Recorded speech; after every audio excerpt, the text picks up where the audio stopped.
진짜 할머니들이 그런 얘기 많이 해요. 아유 정말 30년 40년 동안 밥 해대는 거 지겹다고. 지겹죠. 설거지를 해기래나 뭐 사랑한다고 말을 해기래나 뽀뽀를 해주기래나 그냥 소리나 뻑뻑 지르고 침부림이나 시키고. 근데 이 할아버지가, 어떤 할아버지가 갑자기 심장마비로 죽었어요. 그냥 얼마나 할머니가 좋아. 심장마비로 죽었으니. 병원에 가니까 의사가 딱 청진길 대더니 아유 할아버지 돌아가셨다고, 심장마비로. 이제 간호사한테 다 처리해갖고 냉동실로 모시라고, 영안실로. 그래갖고 이제 영안실로 이렇게 할머니가 이제 이렇게 할아버지 뒤를 따라가는데 이 할아버지가 가다가 깨어난 거예요. 깨어나갖고 이제 할머니가 뒤 따라온단 말이야. 그러니까 아우 나 좀 살아났으니까 얘기 좀 해달라고 막 그러니까 이 할머니가 못 들은 척.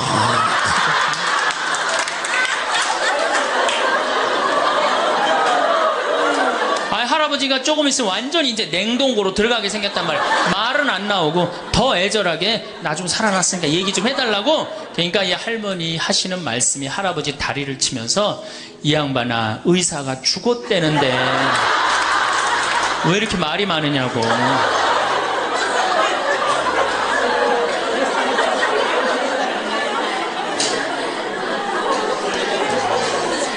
정말로 내 남편이 전쟁하러 나가는데 정말로 왕대접하고 내보내는 부인이 얼마나 돼요. 이러지 않으면 다행이지. 머리 막 부시시 해갖고 막 사자 머리를 해갖고 머리 끝에는 밥풀 하나 딱 이렇게 붙여놓고 여보 다녀와. 퇴근을 했는데 아직도 그 부시시한 머리를 가지고 테레비를 보고 앉아있다. 어느 남자가 집에 들어오고 싶겠어요. 부인이, 정말로 지혜로운 부인은 요리를 한 번씩 하라는 거예요. 그래서 낙지볶음도 하고, 요새 그 텔레비에 보면 이렇게 홍어 이렇게 삭힌 것도 많이 홈쇼핑으로 보내주잖아요. 딱 해갖고 삼합 딱 해갖고 와인 하나 딱 준비하고 이브닝 드레스도 좀 쫙 입고. 이런 이벤트가 있어야지 60년을 같이 살지. 무슨 재미로 60년을 살아요. 이건 뭐 김치찌개 한번 해줬단 말이야, 부인이 저녁에. 김치찌개 해줬는데 다음날 아침에 출근할 때 보니까 그거 졸여갖고 이제 또 내놨단 말이야. 저녁에 퇴근할 갖고 왔는데 그걸 볶아갖고 또 내놨어.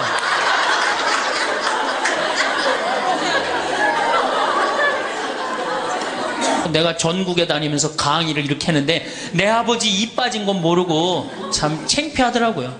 그래서 마침 내가 이제 치과 의사 하나를 세례를 줬어요. 그래서 불렀어요. 내가 너 세례를 줬는데 내가 네 세례를 주면 내가 네 영적인 아버지다. 근데 우리 육적인 아버지가 이가 하나도 없다. 돈은 내가 요것밖에 없으니까 네가 아버지다 생각하고 완벽하게 해놔라. 뭐 가장 정성을 들여서 해놔라. 내가 뭐 그 병원도 축성도 해주고 다 해줬으니까. 그래갖고 정말 아버지 하듯이, 아버지라고 그래라 그냥. 그래 아버지 하듯이 거의 1년 동안 매주일 공사를 한 거죠. 그래갖고 완벽하게 해드렸어요. 그 다음부터 이제 갈비집에 가도 이제 신지까지 뜯어 드시고, 그 다음부터 이제 지리산 꼭대기까지 뛰어 올라갔다 뛰어내렸다. 지난 2월 달에 괌에 강의를 갔다 왔는데, 거긴 휴양지잖아요. 그 총회장님이 재미난 얘기를 하시더라고요. 신부님, 그 괌에 휴양지 띠 뛰는 데가 있대요. 그러면은 생전 안 보이던 사람이 어느 날부터 뛰기 시작한대요. 그럼 사람들끼리 서로 수군거린대요. 저 사람 의사가 당신 운동하지 않으면 죽는다고 얘기한 사람이다. 3개월 뛰다가 사라진대요. 죽은 거죠. 여러분들, 운동도요 평상시에 하는 거예요. 평상시에 병 걸려서 암 걸려서 하는 게 아니고 뭐든지 지금 해야 돼. 사랑도 나중에 하지 말고 지금 하고, 술도 나중에 끊지 말고 지금 끊고, 담배도 어떻게 나중에 끊지 말고 지금 끊고, 성주순례도 나중에 가지 말고 지금 가야 된다는 거예요. 강릉 쪽으로 놀러를 갔는데, 하여튼 부부가 놀러를 왔는데 남자는 참 잘생겼는데 여자는 도저히 아닌 얼굴이야. 근데 남편이 나한테 사진을 찍어달라고 그러는데, 여보 이리 와. 그리고 아내를 탁 안는데 나 같으면 도저히 못 안을 것 같은데, 그 얼굴을 보고는 그 남편은 너무 귀중하게 아내를 안는 거예요. 그래서 사진을 찍으면서도 참 신기하다. 어떻게 저게 가능하지? 근데 한 50대 후반쯤 된 분들이었어요. 근데 제가 요즘 그 부부를 이해를 하기 시작을 해요. 요즘 그래서 그렇게 남편이 소중하게 대했구나, 이게 이해가 돼요. 왜? 가만히 생각을 해보니까 요즘 이렇게 우리 자매님들 이렇게 뭐 한 결혼 30년 된 자매님들 이렇게 보면은요, 그 남편한테 정성스럽게 하고 자식 잘 키우고 살림살이 내조한 그런 분들은요, 얼굴이 잘생기고 못생기고의 문제가 아니야. 남자가 이렇게 바라봤을 때 그래, 나하고 함께 인생을 같이 왔구나, 그 자체로 소중한 거야. 이쁘고 그게 상관이 없더라고. 요즘 이제 나이를 먹으니까 그게 이해가 되더라고요. 그래서 그렇게 끌어안고 참 웃으면서 그 아내를 바라봤구나. 사랑은요, 잘생기고 예쁜 여자가 하는 게 아니에요. 마음이 따뜻한 사람들이 하는 게 사랑이에요. 아버지가 100살 되도록 안 죽고 계속 내 등에 붙어 살면은 60 먹은 자식은 힘들 것 같아요, 안 힘들 것 같아요? 똑같은 입장이에요. 똑같은 입장이에요. 계산상 안 맞는다는, 계산상. 자식을 20년 키웠으면 20년만 얻어 먹어야지. 근데 이제는 20년 키우고 40년, 50년, 60년 얻어 먹는다니까요. 지금 50살 되신 분들은 110살까지 산다고 말씀드렸죠? 그러면은 지금 50살 된 분들 110살까지 살면은요, 60살서부터 자식 기대고 산다면은요, 몇 년 얻어 먹는 거야? 50년 얻어 먹는 거야, 50년. 지금 40살들은요, 120살까지 사는 거야. 그럼 60살서부터 자식 기대서 얻어먹고 산다면은요, 60년 얻어먹는 거야. 20년 기껏 키우고 난 다음에 60년 얻어먹는 게 말이 돼요?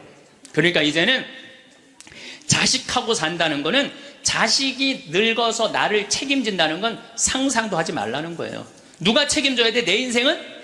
내가 책임지는 수밖에 없어요. 나 아무래도 오늘 신부님 돌아갈 것 같다. 그래갖고 이제 부지런히 이제 수원 빈센트, 평창에서 빈센트에 또 와갖고 이제 신부님 옆에 이제 한 저녁 7시 됐는데 와서 보니까 멀쩡하게 계신 거예요. 안 돌아가시고. 1시간을 지키고 있는데도 계속 그냥 멀쩡하게 있는 거예요. 그래서 내가 이제 신부님한테 얘기했죠. 신부님, 이제 좀 돌아가셔라. 아니, 내가 장어를 많이 사줘서 안 죽는 거냐? 신부님이 돌아가셔야지 신부님도 편안하고 나도 편안할 거 아니냐. 이제 그냥 신부님 평생 사죄로 60년 동안 살으셨으니까 하느님이 신부님 자리 잘 만들어 놨을 거니까 돌아가셔라. 근데 뭐 3일 동안 혼수 상태에 있던 분이 내가 그 말을 했는데 눈을 딱 뜨는 거예요. 내가 얼마나 깜짝 놀랐는지 몰라. 이 할머니도 그 집에서 사는 게 너무 자존심이 상하는 거야. 그러니까 나한테 전화해갖고 신부님 생태마을 방 하나 달래는 거야. 와서 살겠다는 거야. 나 아직도 건강하다 이거예요. 85살이 그것도 알몸으로 와서 나하고 산다는 거야. 알몸으로. 아니, 내가 20살이 나하고 와서 산다고 그래도 살까 말까 고민을 지금 해야 될 판국인데 85이 아들한테 3억 다 주고 나한테 와서 알몸으로 살겠다고. 할머니, 우리 생태마을은 피정집입니다. 그래서 할머니 드릴 방이 없습니다. 아니, 내가 그 방 많은 거 아는데 왜 방이, 그 많은 방이 비느냐 이거예요. 내놓으라는 거예요. 할머니 죄송하다고, 우리는 피정집이라 내년 지금 10월 달까지 지금 실질적으로 거의 예약이 끝났어요. 할머니 드릴 방이 없어. 죄송해요. 그러니까 아니, 방송 보면 우리 노인들 마음을 가장 잘하는 분이 신부님인데 막상 통화해보니까 보는 거하고 다르다 이거예요. 방송 보는 거하고. 그래서 이 할머니가 마지막 전화기를 내려놓으면서 나한테 한 방을 먹이더라고. 뭐라고 그러냐면은, 전화 막상 해보니까 신부님이나 내 아들이나 다를 바 하나도 없다고, 똑같다고 전화 끊는 거예요. 여러분들 추장 본 적 없죠? 추장을 처음 봤어요. 태어나서 처음으로. 여러분들 추장님들은요, 옷 벗고 안 다녀요. 우리가 잘못 알고 있는 거예요. 추장이 딱 들어오는데 추장이 먼저 안 들어와요. 경호원 2명이 딱, 이런 양복 정장한 경호원이 딱 들어오는 거예요. 근데 딱 들어오는데 한눈에 추장인 줄 알겠더라고요. 모자를 탁 쓰고, 여자 추장이야. 그것도 여자 추장이 딱 들어오는데, 왕이 들고 다니는 홀을 탁 들고 들어오는 거야. 내가 그 대사들이 다 왔다 한 번도 안 일어났어요. 근데 그 추장이 딱 문 열고 들어오는 순간 저절로 일어나지더라고. 저절로. 밥도 고맙다, 이쁘다, 감사다 이러면 향기가 나는데 사람은 어떨 것 같아? 사람. 내가 혼배를 한 200상, 300상 정도 해줬어요. 200상, 300상 정도 해줬는데 혼배를 할 때 내 느끼는 게 어쩜 그렇게 신부들이 하나같이 다 이뻐. 안 이쁜 신부가 없어요. 안 이쁜 신부가. 왜 이쁠까요? 남자가 데이트할 때 뭐라 그래? 보고 싶었어. 사랑해. 난 너 없으면 난 안 될 것 같아. 난 너 없으면 죽을 것 같아. 난 네가 원하는 건 다 해줄 수 있어. 말해봐, 원하는 거. 별을 따다 줄까? 달을 따다 줄까? 그럼 여자가 반짝반짝 웃어요, 안 웃어요? 반짝반짝. 그 상태에서 결혼하는 거예요. 그래서 신랑 신부들을 보면 그렇게 예쁘고 잘생겨요. 근데 그렇게 예쁘고 잘생긴 신랑 신부를 혼배를 시켜줬는데 10년이 지나고 나면요, 그 이쁜 얼굴이 온데간데 없어져요. 막 기미도 끼고 막 주근깨도 얼굴에 보이고. 왜 그럴까요? 남편이 뭐라 그럴 것 같아? 그때 내가 눈이 뼈서 너랑 결혼한 거다. 내가 그때 미쳤었다. 나가 죽어라. 우리 이혼하자. 이런 얘기 10년 들으면요, 아무리 예쁜 여자도요, 얼굴 망가지게 돼 있어요. 아무리 예쁜 여자라도. 제가 이렇게 한 50, 60쯤 되신 분들이 그런 게 분명해요. 50, 60 되신 분들 중에 이목구비가 뚜렷하지 않아. 뭐 이쁜 구석이 별로 없는데도 이상하게 이쁜 여자들이 있어요. 이상하게 이쁜 여자들이. 그런 여자들은 어떤 여자들일까요? 남편이 당신 어쩜 가면 갈수록 어쩜 더 이뻐져. 우리 색시가 세상에서 난 제일 이뻐. 당신 사랑해. 고마워. 이런 얘기 20년 들으면은요, 이목구비가 뚜렷하지 않아도요, 이상하게 이뻐져요. 그런데 쌍꺼풀도 분명하고 코도 오똑하고 입술도 도톰한데 50, 60 되신 분들 중에 무섭게 생긴 분들이 계세요. 이목구비가 뚜렷한데도 무섭게 생긴 분들이 계세요. 그런 분들은 왜 그럴까요? 서로 죽이자, 죽자, 뭐 살자, 뭐 이렇게 말하고 20년 동안 싸운 사람은요, 아무리 예쁜 얼굴이라도 망가지게 돼 있어요. 사람은요, 어떤 말을 듣느냐에 따라서 이쁘고 이쁘지 않는 게 결정이 되는 거예요. 여러분들 남편한테, 아내한테도 그렇지만 자식한테도 뭐라 그래? 너는 내 자식이 아니라 왼수다. 나가 되져라. 이런 썩을 놈. 그러면은 자식이 어떻게 될까요? 왼수가 되고요, 바깥에 나가 돌아다니게 되고요, 썩게 돼 있어요. 근데 우리는 엄마들 자식 뜻대로 안 된다고 속상할 때 말을 함부로 하죠. 뭐 어느 대학에 교수로 가라고 그랬어요. 근데 나는 교수보다는 평창에 가서 농사 짓고 살고 싶다. 그래서 주교님 명을 거역을 했어요. 지금 생각하면 철없었던 거였죠. 거역을 하고 내가 평창에 들어가서 이제 살기 시작했어요. 평창에 들어가서 살기 시작했는데 주교님이 반대한 거 아니에요. 평창에 가서 사는데 1년에 한 번 이제 주교님한테 신년 하례식 할 때 주교님이 물어봐요. 황 신부, 거기 살만해? 너무 행복해요. 제가 이제 첫째 매주 뛰어갖고 된장, 간장, 고추장 판매하잖아요. 찾아오는 사람이 있어요. 팔릴 거 아니에요. 황 신부, 농산물 많이 팔려? 너무 많이 팔려요. 황 신부, 거기 사람들은 많이 와? 첫 해는 개미 새끼도 안 왔어요. 알아야지 올 거 아니에요. 근데 내가 너무 많이 와요. 저는 제가 생태마을에 살면서 한 번도 생태마을이 사는 게 힘들다, 지겹다, 나 빨리 본당 내보내줘라, 그런 소리 한 적이 한 번도 없어요.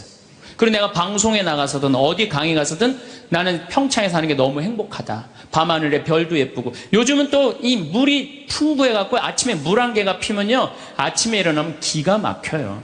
네. 내가 좋다, 아름답다는 얘기만 하니까 강의 듣는 사람들이 무슨 생각할 것 같아요? 한번 가봐야지. 한번 가봐야지. 그러니까 첫 해는 1000명 정도밖에 안 왔는데 작년에는 3만 명이 오르더니 올해는 4만 명까지 지금 왔어요. 4만 명. 사람들이 너무 많이 오는 거예요. 말이 뭐를 불러일으켜? 복을 불러일으키는 거, 복을. 근데 우리 직원들한테도 올 연초에도 회의할 때 그랬어요. 올해 느낌이 너무 좋아. 대박 터질 것 같아. 너희들 열심히 준비해. 근데 내가 우리 직원들한테 회의할 때 니네들 이렇게 하면 망한다. 니네들 똑바로 해. 망할 것 같으니까 똑바로 해. 그럼 이 직원들은요, 집에 가갖고 직장 알아봐요. 곧 망할 직장에 마음이 가겠어요? 그런데 올해 대박 터질 것 같아. 마음이요, 벌써 놓이는 거예요. 얼마 전에도 우리 생태마을에 교수님인데 60에 시력을 잃기 시작해갖고 65세 완전히 시력을 잃으신 교수님이 오셨어요.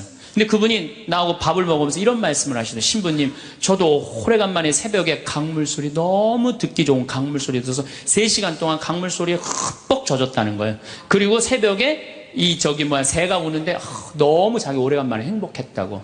근데 여러분들은 이 두 눈으로 온 세상을 다 보면서도 사는 게 지겨워 죽겠어. 이렇게 사는 게 죽는 게 나. 눈이 아깝다 이거예요. 눈이 아깝다. 눈알 하나 갈아 끼는데 얼마 들어? 1억 들어. 1억. 2개 갈아 끼면 2억이야. 2억. 지금 난 눈 뜨고 쳐다보고 있는 분들 지금 2억 지금 깔고 있는 거예요. 지금 2억.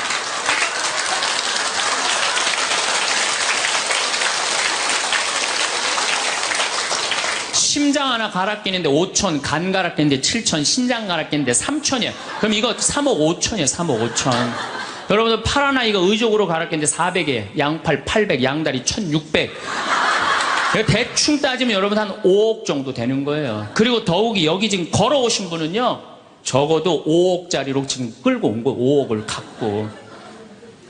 그리고 여러분들 눈, 다리, 손가락, 발가락 다 붙어있는 식구 4명이 밥을 먹으면은요, 20억이 앉아서 먹는 거, 20억이 앉아서.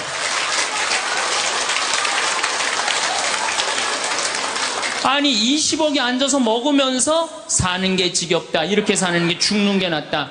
하느님이 주신 축복을 날리는 거예요. 날리는 거예요. 밥 먹을 때 재산이 없으면 어때요? 출세 안 하면 어때요? 앉아서 뭐라 그러면서 먹어. 우리 20억 밥 먹자.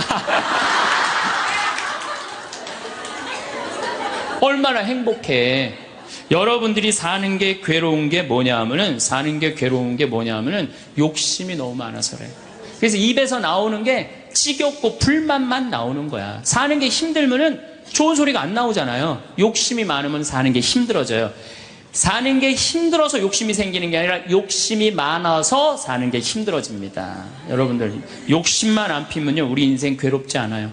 그러니까 괴로운 사람들은 입만 열면 힘들다 그래. 그런데 이게 누구끼리 제일 서로 죽이는 말을 많이 하느냐. 복을 이제 서로 빌어줘야 되는데, 누구끼리 제일 많이 아픈 말을 하느냐면 부부끼리 제일 많이 아픈 얘기를 많이 해요. 근데 참 나도 남자지만은 여자 참 이해하기 힘든 존재예요.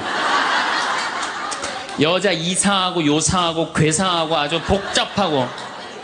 나만 그런 줄 알았더니 스티븐스 호킹스 박사라고 있어요. 스티븐스 호킹스 박사. 이 사람이 나이가 71인데 작년에 뭐라고 그랬냐면은, 자기는 140억 년 전에 우주에서 벌어진 일도 다 아는데 자기는 아직도 여자의 95%를 이해를 못하겠다고 그래요. 아니, 그 유명한 사람도 95%를 이해를 못하겠다고 그러는데 나는 더 모르죠. 네. 여자를 이해하지 못하니까 여자한테 폭력을 쓰는 거예요. 몇 분 오셨는데 내가 60 넘어갖고 100살까지 집에서 안 쫓겨나고 살 수 있는 비법이 하나 있어요.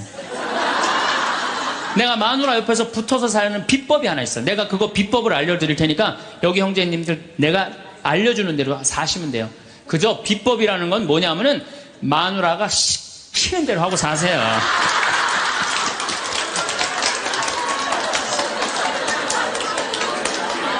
밥 먹으라고 그러면 밥 먹고, 이 옷 입으라면 이 옷 입고, 저거 입으라면 저거 입고, 어디 갔다 오라면 갔다 오고 그러지, 자기 뜻을 밝히지 마세요. 자기 뜻을. 그래야지 안 쫓겨나고 살 수 있어요. 시키는 대로 하고 살면 돼. 시키는 대로. 그냥 남자들이 눈치가 없어요. 눈치가. 말주변 없지, 눈치 없지. 그렇죠? 눈치가 없어요. 남자들이. 그러니까 남자들이 어느 정도로 눈치가 없느냐면은 아내가 지금 자기를 미워하는지, 괴로워하는지 몰라요. 언제 아느냐면 귀싸대기를 맞아야지 알아요. 귀싸대기를 딱 맞아야지, 이거 지금 우리 마누라가 심각하구나. 60이 넘어가기 시작하면 할머니들 목소리가 커지기 시작해요. 뭐 막 할아버지한테 막 소리 지르는 거예요. 소리 지르는 이가 말귀를 못 알아들으니까 소리를 지르기 시작하는 거예요. 그냥 점점 나이 먹으면 할머니들은 거칠어지고 그러니까 말귀를 못 알아들으니까 기억력까지 떨어지게 돼 있어. 동시에. 그러니까 어떤 할머니 할아버지가 또 한 집에서 살면서 할아버지가 너무 배가 고픈 거예요. 할머니한테 심부름을 시켰어요. 여보 마누라 좀 부엌에갖고 냉장고에서 우유하고 아이스크림 좀 갖다 줘. 나 배가 고파. 그랬더니 할머니가 막 일어나면서 가려고 그랬어요. 그랬더니 할아버지가 신경질을. 이놈의 마누라야 그냥 가면 어떻게 가다가 까먹으면 어떻게 하려고 그냥 가냐고. 적어가라고. 우유하고 아이스크림. 할머니가 딱 째려보고 이놈의 영감탱이가 내가 그것도 모를까봐 그걸 적어가라고 그러냐고. 기다리라고 내가 우유하고 아이스크림 갖다 줄 테니까. 할머니가 추측 가셨어요. 갔는데 한 몇 분 있다가 왔는데 할머니가 삶은 계란을 갖고 온 거예요. 근데 이 할아버지가 뭐라고 그러냐면은 기가 막힌 거예요. 고마워 마누라 삶은 계란 갖다 줘서. 자기가 뭐 시켰는지도 모르는 거야. 그래서 이제 제가 찜질방을 잘 가요. 찜질방을 잘 가는데 아주 뜨거운 찜질방을 잘 가는데 얼굴이 알려졌잖아요. 그래갖고 아는 사람들이 많아요. 그래갖고 수건을 뒤집어 쓰고 찜질방에 가서 앉아있어요. 한쪽 끝에 조용히 쭈그리고 앉아있어요. 그러면 이제 아줌마 셋이서 들어와서 수다를 떨기 시작하면은 이해할 수 없는 수다를 떨어요. 아줌마 3명이서. 뭐라고 그러냐면은 한 아주머니는 자식 얘기해요. 자식 얘기. 그럼 옆에 아주머니가 자식 얘기하면은 그 자식 얘기를 같이 받아줘야 되는데 옆에 아주머니는 그러거나 말거나 자기는 남편 바람핀 얘기해요. 또 옆에 아줌마는 남편 바람핀 얘기 해거나 말거나 자기는 아파트 산 얘기해요. 주제가 다른 3가지 이야기를 각자 지치지도 않고 30분 동안 계속 하는 거예요. 이해가 안 되더라고요. 우리 남자들은 정치 얘기를 지금 하고 있는데 아내가 여보 우리 애가 자꾸 속을 썩여 그러면 남자 신경질 부려요. 여보 나 지금 정치 얘기하고 있잖아. 지금 정치 얘기 끝나면은 그 다음에 자식 얘기해. 남자는 한 번에 한 가지 주제만 얘기를 해요. 근데 여자는 동시에 3가지 얘기를 동시에 하는 거야. 기분도 안 나빠하면서 계속 얘기하는 거예요. 기분도 안 나빠하면서 나는 왜 그런가. 근데 요즘 공부를 해보니까 이해가 되더라고요. 여자는 언어를 관장하는 뇌가 좌뇌도 있고 우뇌도 있대요. 머릿속에 말이 꽉 차 있는 거야. 말이 꽉 차 있으니까 말을 해야 돼. 그런데 말은 하긴 해야 되는데 또 들어야 되잖아. 근데 말을 하면서도 귀는 동시에 2가지를 구분해서 들을 수 있대요. 이게 무슨 얘기냐면은 한 아주머니는 자식 얘기 자기는 입으로 하면서 귀로는 남편 얘기도 듣고 아파트 얘기도 듣는 거야. 무시하는 게 아니야. 그냥 자기 각자 얘기하면서 상대방 얘기도 다 듣는 게 여자예요. 남자는 언어를 관장하는 뇌가 좌뇌 뒤에만 있어요. 좌뇌 뒤에. 그래갖고 남자들이 교통사고 나갖고 좌뇌를 다치잖아요. 그러면은요 언어 상실이 온대요. 근데 여자가 교통사고 나갖고 좌뇌를 다치잖아요. 좌뇌를 다쳐도 전혀 말하는데 지장이 없대요. 아직도 우뇌가 남아있어서.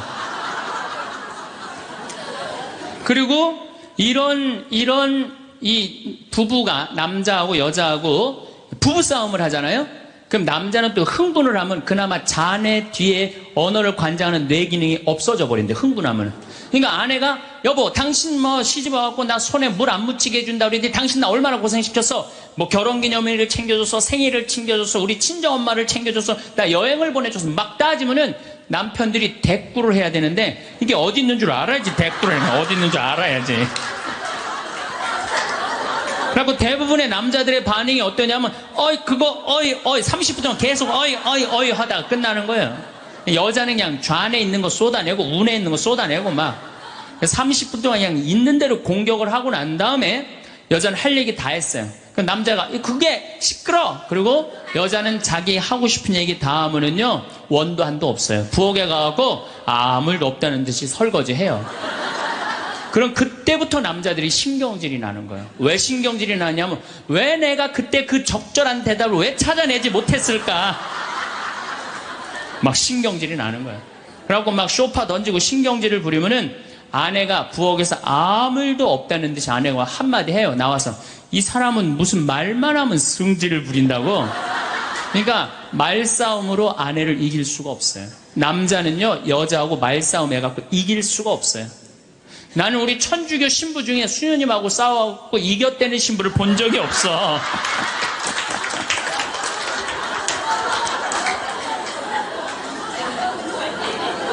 말싸움으로 여자를 이길 수가 없어요. 말싸움으로. 하느님이 창조할 때 남자한테는 너는 하루에 10,000마디만 해라. 10,000마디만 해라. 창조할 때 그렇게 창조하신 거예요. 10,000마디만 하라고. 여자는 하루에 너는 25,000마디 해라. 25,000마디 해라.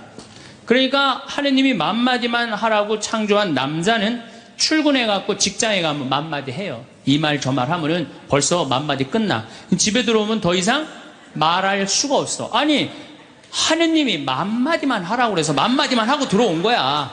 집에 들어와서는 더 이상 할 얘기가 없는 거예요. 할 의무 끝냈어. 근데 우리 여기 있는 자매님들도 남편 출근하고 애들 학교 가도 혼자 있으면서도 10,000마디 해요. 멸치 대가리 따면서 너는 어디서 잡혀서 우리 집에 왔니? 꽁치 다듬으면서 너도 어디서 잡혀서 왔니? 그리고 막 테레비 보면서도 테레비하고도 얘기해요. 그냥 테레비하고도 얘기해요. 막 테레비하고도 얘기하고 그렇게 10,000마디 해요. 10,000마디 하고 저녁에 이제 몇 마디가 남았냐면 15,000마디가 남은 거야. 이 15,000마디를 누구하고 하고 싶으냐면 남편하고 하고 싶은 남편. 그래갖고 저녁 차려주고 남편한테 여보 그 옆집 여자 말이야. 아 오늘 저녁에 같이 저녁 찬거리를 사러 시장에 나갔는데 그 여자는 김치찌개 거리를 돼지고기 한 근만 사면 되는데 5근이나 사고 정신 나간 여자야. 그러니까 그냥 살림이 그 모양이지. 이랬는데 남자는 이미 더 이상 말하기 귀찮은 거예요. 그래서 남편이 한마디 해요. 쓸데없는 소리 하지 말고 부엌에 가서 국이나 더 떠오라고. 그럼 여자는 미치는 거예요. 아직도 15,000마디가 남아있는데 국 떠오라고 그러면 미치는 거예요. 근데 저도 이 말에 저도 동감을 해요. 왜냐하면 저는 10,000마디만 하게 창조된 인간이잖아요. 그런데 나는 이렇게 강의를 하면 100,000마디를 해요. 100,000마디. 100,000마디라니까 사실은 난 사제관에 우리 생태마을에서 강의하고 사제관에 딱 밥 먹으러 저녁에 내려가잖아요. 한마디도 하기 싫어요. 한마디. 근데 우리 밥 해주는 자매님이 밥하고 난 다음에 뭐 이런저런 얘기할 거 아니에요. 뭐 개도 내가 5마리 키우니까 개 얘기도 하고 뭐 좀 대꾸하기가 싫은 거예요. 그래서 한동안 대꾸를 안 했어요. 대꾸를 안 하니까 굉장히 기분이 나쁘잖아요. 신부님이 대꾸를 안 하니까 안 되겠더라고요. 그래서 하루는 불러서 내가 얘기를 했어요. 남자는 하루에 10,000마디만 하게 창조됐는데 내가 100,000마디를 한다. 그래서 나는 정말 대꾸하기가 싫다. 한마디도 하기 싫다. 그냥 밥만 먹고 싶다. 나한테 앞으로 말 시키지 말아라. 제가 얘기를 했어요. 얘기를 했는데도 그래도 우리 자매님도 여자인지라 말을 하잖아요. 그럼 막 말을 하는데 내가 얘기했는데 말하니까 신경질을 나잖아. 내가 인상을 딱 쓰면은 자매님이 한마디 해요. 신부님 대꾸하라는 게 아니야. 그냥 나 떠드는 거니까 그냥 밥만 먹으라는 거야.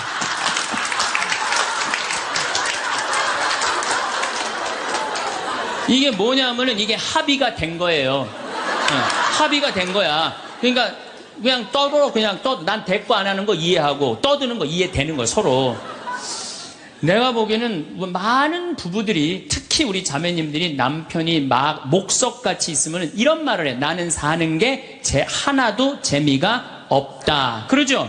남편이 목석 같으니까. 그런데 남편이 목석이 아니에요. 원래 창조되기를 그렇게 창조된 거예요. 10,000마디만 하게 창조된 거예요. 그러니까 여러분들은 유일한 실수는 10,000마디밖에 할 줄 모르는 인간이랑 결혼한 게 유일한 실수예요. 더 놀라운 건 뭐냐면은 한 아주머니는 자식 얘기하고 한 아주머니는 남편 얘기하고 한 아주머니는 아파트 얘기하면서 손으로는 달걀을 까먹어 간다는 거예요.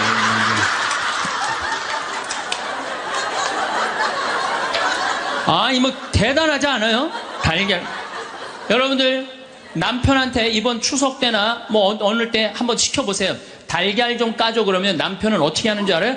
달걀만 까요. 그것만 쳐다보고. 그 말 시키면 남편이 뭐라 그래요? 지금 달걀 까잖아 지금. 남자는요 한 번에 한 가지밖에 할 줄 몰라요. 동시에 두 가지를 못해요. 근데 여자는 특성상 밥 올려놓고 찌개 올려놓고 다듬어야 되고 나물 다듬어야 되고 반찬해야 되고 동시에 여러 가지를 할 수 있어요. 그래서 집에 전화가 오잖아요. 전화가 오면은 아빠가 전화를 받으면 테레비 소리가 크면은 아빠가 한마디 해요. 시끄러워, 테레비 소리 줄여. 그러죠? 또 애들 시끄러우면 아빠 통화하니까 가만히 있으라고 그래요. 그 남자는 전화만 해요. 근데 엄마한테 전화가 오잖아요. 테레비 소리 애들 떠드는 거 전혀 상관없어. 더욱이 어느 정도로 심하냐면 막 통화하면서 텔레비에 딱 어떤 여자가 나오면은 저 여자 이혼했다고 그러더니 나오네.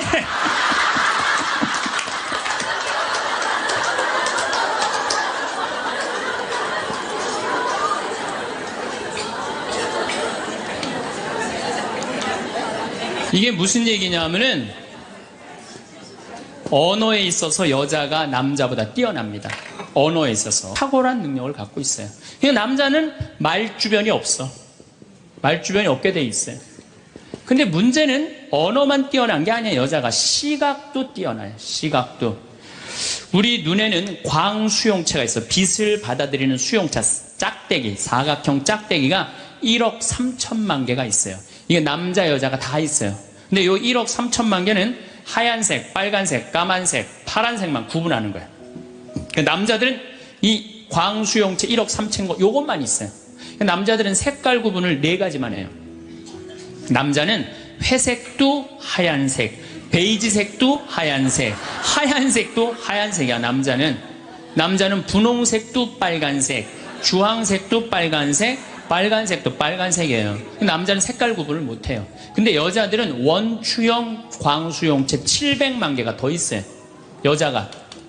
그래갖고 이건 온갖 색깔을 구분하는 거예요. 그러니까 나는 아직도 카키색이 무슨 색인지 몰라요. 카키색, 잿빛색, 쥐오리색, 뭐 별색을 다 얘기해. 여자들은 그런 구분이 다 되는 거예요. 여자들은 생겨 먹은 것 자체가 그렇게 생겨 먹은 거예요. 색깔. 그러니까 4가지 색깔밖에 구분하지 못하는 남자와 온갖 색깔을 구분하는 여자하고 부부야. 그 부부가 옷 사러 나가면 싸울 것 같아, 안 싸울 것 같아? 싸워요. 왜냐하면 남자는 다 그게 그거 같으니까 아무거나 딱 붙잡아. 여보 가자 그러면 아내가 답답해 보이잖아요. 여보 지금 당신 얼굴 색깔하고 그 옷 색깔하고 맞다고 생각해? 안 어울리잖아. 가만히 있어봐. 그래갖고 이거 들었다 놨다 저것 들었다 놔면은 남편이 신경질이 나는 거. 뭘 저렇게 까다롭게 고르느냐. 아무거나 그냥 입고 가지. 그러니까 남자들하고 여자하고 싸울 수밖에 없어요. 싸울 수밖에 없어요. 그래갖고 옷 사러 나갈 때는 같이 나갔는데 들어오는 시간은 달라요. 이미 남자는 벌써 들어와 있어. 신경질 부리고. 그러니까 색깔 구분 때문에 그래. 색깔 구분. 그런데 남자들은 옛날에 사냥하던 버릇이 있어서 시각이 터널형 시각을 갖고 있어요. 멀리 사슴을 발견해야 돼. 곰도 발견해야 되고. 그래서 멀리 이렇게 쪼여서 보는 습관이 있어요. 남자들은. 멀리 있는 걸 잘 봐요. 남자들이. 그런데 요즘 남자들이 사냥을 해요? 안 해요? 안 해요. 쪼여 보는 습관은 있는데 사냥을 안 하니까 요걸 남자들이 어디다 쓰냐면 잔치집에 가면은 이쁜 여자가 있으면 그걸 쪼여서 봐요. 금방 누구한테 들켜요? 마누라한테 들키는 거예요. 이쁜 여자 처음 보냐고. 어찌 알았지? 왜 몰라? 이렇게 쪼여서 보고 있는데. 그래서 참 재미난 통계가 있어요. 부부가 같이 잔치집에 가면 남자는 3명 내지 4명밖에 모르는데 온 사람. 그 사람 왔었어? 이런데요. 난 뭐 기억이 없는데? 기억이 없지 당연히. 이거 쪼이고 계속 보고 있었으니까. 근데 여자는 시각이 180도라 다 본대요. 다. 그 남자 넥타이를 몸에 고갖고 시계를 못 차고 왔는까지 다 한다는 거예요. 여자. 그래서 보통 정신적인 바람을 피는 걸 보면은 남자는 3명 정도 피는데 여자 한 30명 정도 이미 피고 들어와요. 그런데 이렇게 이 터널형 시각을 가진 남편한테 아내가 심부름을 시킵니다. 여보, 냉장고에서 치즈 좀 꺼내와. 그러면 이 남자들이요, 딱 냉장고만 열면요, 답답한 거예요. 이놈의 치즈가 어디 있는 거야, 이게. 터널형으로 보니까 이게 안 보이는 거야, 치즈. 못 찾아요. 그 좁은 그 냉장고 안에 있는 그걸 못 찾아요. 그래갖고, 아니, 치즈가 어디 있다고 그래. 나 못 찾겠는데. 그러면은 아내는 이게 180도 시각이기 때문에 뒷꼭지에도 시각이 있어요. 그래갖고 딱 냉장고 문을 열고 들여다도 안 봐요. 들여다도 안 보고 딱 손 넣고 딱 꺼내갖고 남편 코앞에 딱 들여대는 거예요. 이걸 못 찾느냐고. 그러면요 남자들은요 깜짝깜짝 놀라는 거예요. 아내의 능력에 대해서 놀라는 거예요. 그래갖고 결혼 생활 한 20년쯤 한 부부들을 보면은요, 아내가 부엌에서 소리만 지르면요, 남편은 경기를 일으키는 거예요. 이번 또 내가 뭘 잘못해갖고 저 소리를 지르는 거야. 그냥 남자들이 눈치가 없어요. 눈치가. 예, 말주변 없지, 눈치 없지. 그렇죠? 눈치가 없어요, 남자들이. 참. 그러니까 남자들이 어느 정도로 눈치가 없느냐면은 아내가 지금 자기를 미워하는지, 괴로워하는지 몰라요. 언제 아느냐면 귀싸대기를 맞아야지 알아요. 귀싸대기를 예, 귀싸대기를 딱 맞아야지, 아, 이거 지금 우리 마누라가 심각하구나. 아니면 아내가 눈물을 뚝뚝 흘릴 때 그때서 느끼기 시작하는 거예요. 정말 답답한 거죠. 그러니까 말주변 없지, 눈치 없지. 근데 아까도 말씀드렸지만, 어제도 말씀드렸지만은 이게 40까지, 50까지 살 땐 아무 문제가 없어요. 이게 100년 살면서요, 한 집에서 답답해서 못 살아요, 둘이. 답답해서 못 살아요. 아니, 말주변이 있나, 눈치가 있나. 거기 더 미치는 건 뭐예요? 청각이 떨어져요, 남자가. 청각이 떨어져요. 보통 개는 10만 사이클 정도 듣는다 그래요. 10만 사이클. 10만 사이클 듣고, 그 다음에 어린아이들은 3만 사이클 정도는. 그래서 초등학교 아이들, 중고등학교 아이들이 헤비메탈 음악이 좋아해요, 걔네들. 헤비메탈 음악 좋아하고, 막 엄마는 짜장면을 시켜서 혼자 먹고 나는 뭐 찌꺼기만 먹었어, 뭐 이런 랩 음악 걔네들은 다 들려요. 다 들려, 걔네들은. 여러분들은 잘 안 들리죠? 예. 얘네들 3만, 엄마들은 2만 사이클 정도, 2만 사이클. 그러니까 젊은 부부가 같이 잠을 자갖고 건너방에서 애가 울잖아요? 그럼 누구 귀에만 들리느냐면 엄마 귀에만 들려요. 그래갖고, 여보, 나 너무 힘들어. 오늘 애하고 하루 종일 씨름을 해갖고 내가 힘들어서 못 일어나니까 당신이 일어나서 좀 나가봐. 이러면은 대부분의 남편들이 이렇게 말한대요. 아무 소리도 안 들리는데 뭐가 들린다 그래. 예민하게 굴지 말고 잠이나 자. 그러면은 누가 일어나서 나가느냐면은 아내가 일어나서 나가는 거, 엄마가 일어나서 나가는 거. 그러니까 아내들은 남편하고 살면 살수록 더 답답한 거야. 말주변이 있나, 눈치가 있나, 말귀를 알아듣나.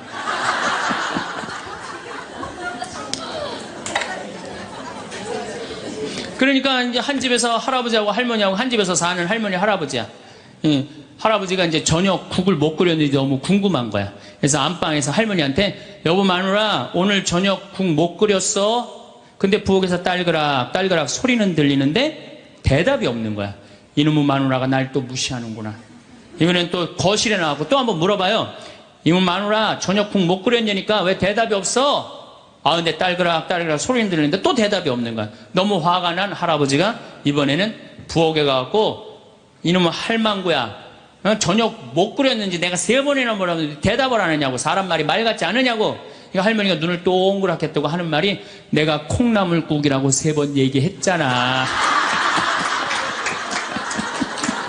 누군만 못 들은 거야? 할아버지. 제가 이렇게 강의를 가면은요, 할아버지들이 이렇게 하고 듣는 할아버지들이 참 많아요. 이게 남자의 특성이에요. 그래서 남자들은 만 사이클밖에 못 들어요. 만 사이클. 그래갖고 남자들은 음악을, 빠른 음악 들으면 다 시끄럽다고 그래. 다 시끄러워. 시끄러우니까 끄라고. 그저 남자한테 음악이라고 그러는 거는 꿍짝짝 꿍짝짝, 어머나 어머나 이러지 마세요, 이런 음악만 음악이에요, 남자는. 그래서 30대 40대가 넘으면 트로트를 좋아할 수밖에 없어, 남자들은. 빠른 음악을 안 들리니까. 한 28,000 사이클 정도가 보통 우리 음악에서 나오는 헤비마틱 음악이거든요. 그러니까 못 듣는 거예요, 그 다음부터는. 그러니까 말귀 못 알아듣지, 눈치 없지, 말주변 없지. 자, 요즘 어떤 할아버지가 할머니하고 같이 한 집에서 사는데 그런 거예요. 이제 냉장고가 고장이 났고 애프터 서비스를 불렀어. 애프터 서비스를 딱 불렀는데 애프터 서비스 하고 난 다음에 갔어. 근데 요즘은 참 대한민국이 애프터 서비스 끝나고 나면은 고객센터에서 전화하잖아요. 고객님, 매운 만족하십니까? 보통 만족하십니까? 저 설문조사를 하잖아요. 근데 이게 또 할아버지가 전화를 받았네? 아, 냉장고 고쳤는데 이제 애프터 서비스라고 전화를 했는데, 애프터 서비스 센터에서 전화했다 그러니까 뭘 또 애프터 서비스를 해주느냐?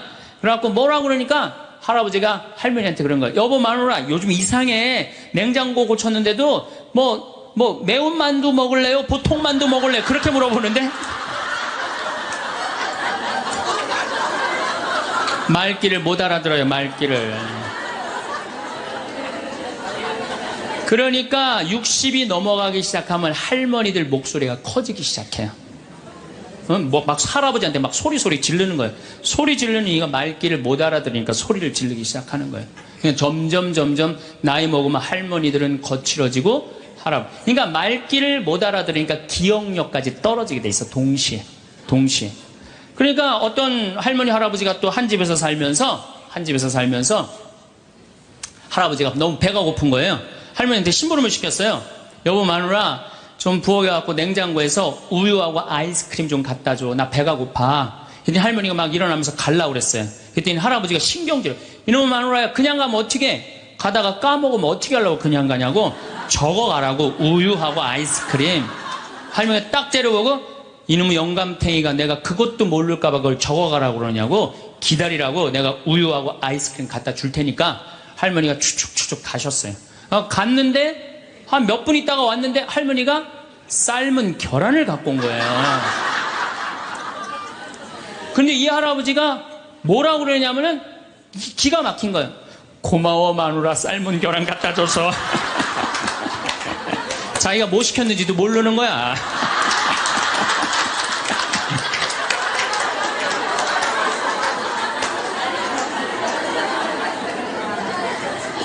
자, 여러분들 남자하고 여자는 이렇게 달라요. 그리고 50이 넘어서면서부터 여자가 능력이 뛰어나요. 여자가. 그러니까 남자는 사실은 말주변도 없지, 눈치도 없지, 말귀도 못 알아듣지. 여기 지금 형제님들 몇 분 오셨는데 내가 60 넘어갖고 100살까지 집에서 안 쫓겨나고 살 수 있는 비법이 하나 있어요. 내가 마누라 옆에서 붙어서 사는 비법이 하나 있어요. 내가 그거 비법을 알려드릴 테니까 여기 형제님들 내가 알려주는 대로 사시면 돼요.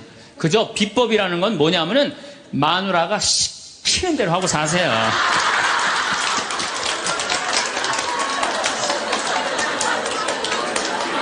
밥 먹으라고 그러면 밥 먹고, 이 옷 입으라면 이 옷 입고, 저거 입으라면 저거 입고, 어디 갔다 오라면 갔다 오고 그러지 뭐 자기 뜻을 밝히지 마세요. 자기 뜻을. 그래야지 안 쫓겨나고 살 수 있어요. 시키는 대로 하고 살면 돼. 시키는 대로.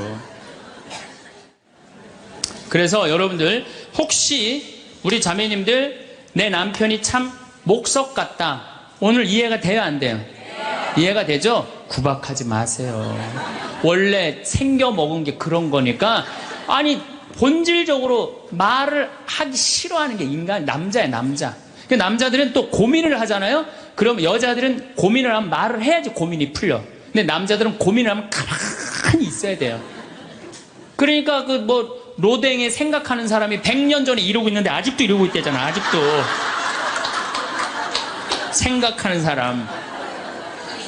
그러니까 여러분들 남편이 말이 많지 않더라고 그래도 너무 구박하지 말라는 거예요.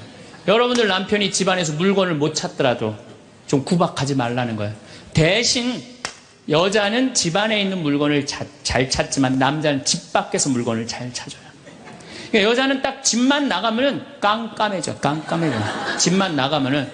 그래갖고 남편이 3년 전에 너무 경치 좋은 데를 데리고 갔어. 근데 여자들은 3년 전에 간 데 기억 못 해요. 다시 3년 전에 똑같은 데 데려가도 이렇게 말합니다. 여자들은 여보 여기 너무 멋있다. 어떤 년이랑 여기 왔어? 우리 집에 이것도 한 3년 전 얘기인데 요셉이가 왔어요. 고등학교 졸업하고 대학을 떨어진 아이예요. 근데 그냥 대학을 떨어졌는데 집에서 컴퓨터 게임만 하는 거예요.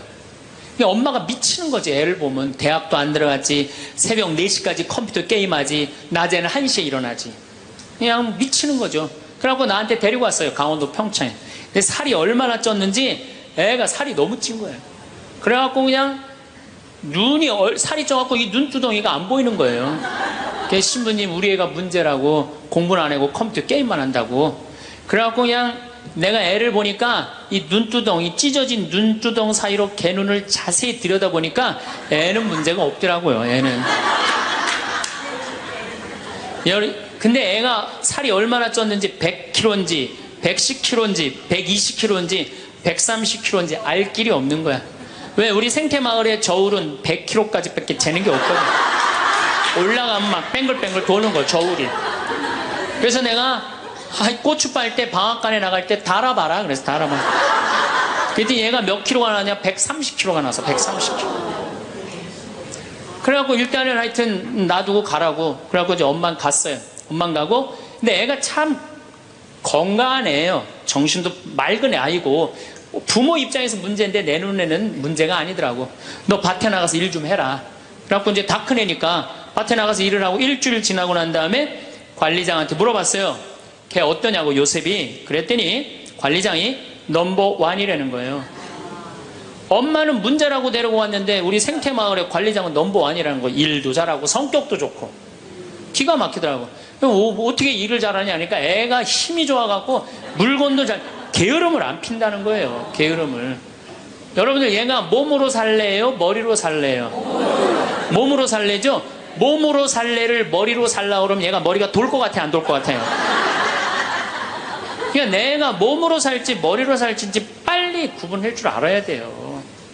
그래갖고 애가 너무 괜찮으니까 6월 달에 우리 생태마을에 앞에 강이 흐른단 말이에요. 거기서 래프팅을 합니다. 그래서 래프팅 가이드를 자격증을 따라고 그랬어요.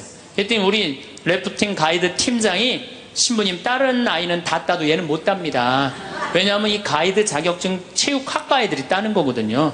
배를 뒤집었다가 폈다가 강물에 뛰어들어갔다가 강물에 또 올라오고 그래야 되는데 130kg짜리가 강물에 한번 빠지면 그만이지 어떻게 자격증을 땁니까? 그래도 우리가 협회 사람들하고 잘 아니까 좀 어떻게 좀 따게 좀 해라. 그래갖고 가이드를 자격증을 보냈는데 그 금요일날 따갖고 왔어요. 기가 막힌 거죠. 어떻게 땄냐고 그러니까 그 주간에 비가 오지 않아갖고 배가 강바닥에 단 거야. 그래갖고 그냥 들어왔다 나갔다 자격증 따갖고 왔어요. 그리고 아이가 가이드를 하는데 인기가 최고예요. 최고. 너무너무 잘하는 거 아이가. 그래갖고 이제 9월 달에 엄마가 와서 보니까 아들이 130kg짜리니까 116kg가 된 거야. 그러니까 살이 홀쭉 빠지고 눈빛이 초롱초롱해진 거야. 그러니까 엄마가 가자, 공부하러.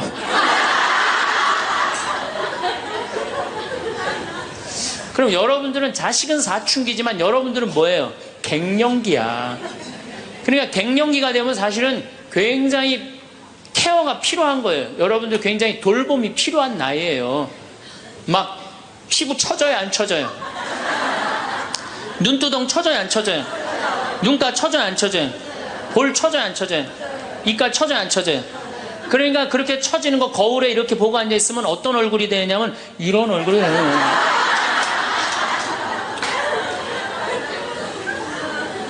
사람은요, 눈가가 올라가야지 이쁘고 입가가 올라가야지 이쁘거든요. 그러니까 이제 50이 되면은 이쁜 게 하나도 없는 거야. 그러니까 젊은 여자들이 이쁘게 보이려고 화장할 때 어떻게 연필을 막 위로 그리잖아, 이렇게. 근데 50이 되면 연필로 그려도 결국은 어떻게 돼요? 끝이 떨어지잖아요.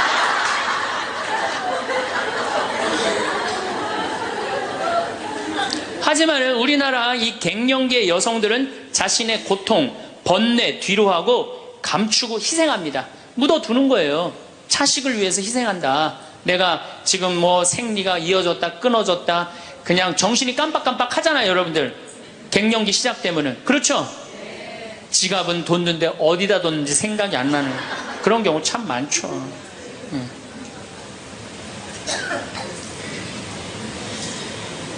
그러니까 자기만 희생한다고 생각을 하니까 화가 나는 거예요. 화가 나는 거. 더욱이 50이 되면은 뭐에 걸리느냐? 빈둥지 증후군에 걸려요. 자식 공부하러 나가고, 그렇죠? 남편 돈 벌러 나가고, 자기는 50 되면은 아무도 옆에 없는 것 같은 외로움 속에 자기가 이제 빠지는 거죠. 그러면 이제 자식 보면 막 화가 나는 거예요. 남편 봐도 화가 나고, 몸에는 막 테스토스테론이 나와가고 힘은 흘러 넘치고, 그러니까 막 소리 지르는 거예요. 그러니까 50 넘은 여자 중에 여자 같은 여자는 없고 전부 다 깡패 같은 여자들만 있는 거예요. 50 넘은.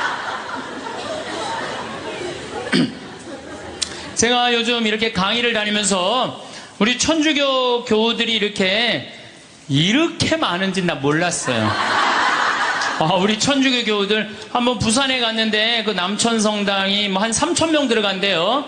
근데 그 3,000명이 다 들어가고 오늘처럼 이렇게 바닥에 앉고 깜짝 놀랐어요. 그렇게 많은 줄 알고. 뭐 또 대구에 무슨 성령대회 갔는데 그 체육관이 꽉 차고, 얼마 전에 뭐 또 저기 뭐 올림픽 체조 경기장에 갔는데 또 거기도 똑같은 분이 다 돌아다니는 건 아닐 거 아니에요 지금.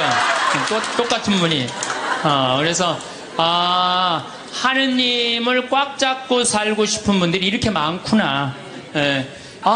좋아. 내가 지금 오늘부터 하느님하고 살 거야. 근데 내가 지금 빨리 나가서 택시를 잡아야 돼. 내가 기도하면은 내가 막 택시가 금방 올 거 하느님이 보내줄 거야. 그래갖고 그냥 막 나가고 딱 하느님 딱 택시를 보내줘서 역시 하느님은 내 기도를 들어주셔. 이런 분은요 신자가 아니라 환자예요. 환자. 이런 분들은 신자가 아니라 환자야. 환자. 하느님은 특별한 일에 내 삶에 관여하시는 게 아니에요. 일상 안에 관여하시는 거예요. 그래서 그 유명한 얘기가 있죠. 어떤 정말 기가 막히게 열심한 하느님의 섭리를 매일매일 믿는 사람이 이제 동네 홍수가 났어. 그래갖고 이제 911에서 방송을 한 거예요. 이제 빨리 피신하십시오. 지금 위험하니까 빨리 피신하십시오. 그랬더니 이 사람은 그러는 거야. 나는 하느님이 와서 구해줄 거다. 홍수가 와도 노아가 그 홍수가 났을 때 하느님이 구해줬듯이 나는 구해줄 것이다. 근데 이제 다 피했는데 이 사람은 안 피한 거야. 그래갖고 보트가 왔어. 보트가 와갖고 빨리 타시라고. 그랬더니 나는 하느님이 구해줄 건데 이 보트에 이 많은 짐을 어떻게 신을 하느님이 완벽하게 구해줄 테니까 니네들 가라. 얼마나 버팅겼는지 그 보트가 못 구했어요. 그러고 난 다음에 이제 또 물이 차고 지붕까지 했네. 지붕에 올라가고 헬기가 왔어. 헬기가 빨리 타라고. 이거 안 타면 이거 죽는다고. 걱정하지 마. 하느님이 와서 구해줄 테니까 당신 가라고. 마지막에 이 사람 죽었어요. 죽어갖고 하느님한테 따졌어요. 하느님 왜 나를 안 구해주러 왔느냐. 노아, 내가 그렇게 애절하게 기도했는데도. 그랬더니 하느님이 어이가 없다는 듯이 무슨 소리냐. 나는 너한테 3번 보냈다. 한 번은 방송으로 보내고, 한 번은 배로 보고, 한 번 헬리콥터까지 보냈다.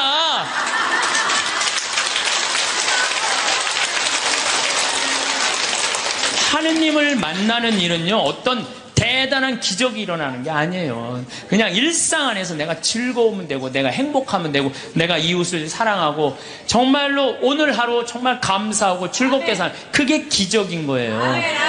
무슨 로또가 그냥 밤에 번호를 짝짝짝짝 알려줘갖고 내가 로또가 된다. 그건 환자예요. 환자. 신자가 아니라.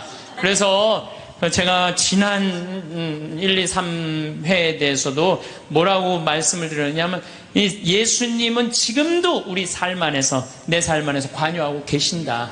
하느님만 꽉 붙잡고 살면은 하늘나라 경계 없다. 이 세상. 그래갖고 내가 정말로 열심히 사는다는 가슴에 뭐가 있어? 여건이 있어. 믿음이 굳건한 사람들은 가슴에 여건이 있어. 하늘나라는 요즘은 다 비행기 보낸대요. 비행기 딱 탈 때 여건 심사할 때 뭐만 내면 돼? 여권 딱 내고 어떻게 싹 웃으면서 죽을 때 나 1조 이거 어떻게 하면 좋아? 발버둥 치지 마시고 죽을 때 통장에 500만 원 딱 남기고, 자, 이 세상 나는 이제 그리던 하늘나라 떠난다. 여행 탈 때 비행기 타면 막 가슴이 설레잖아요. 죽는 것도요 설레는 일이에요. 죽는 거 설레는 일 아니에요?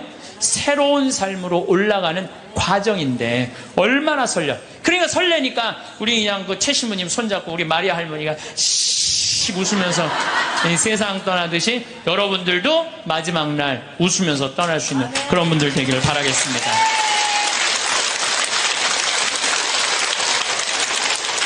자기 자신에게 친절해라.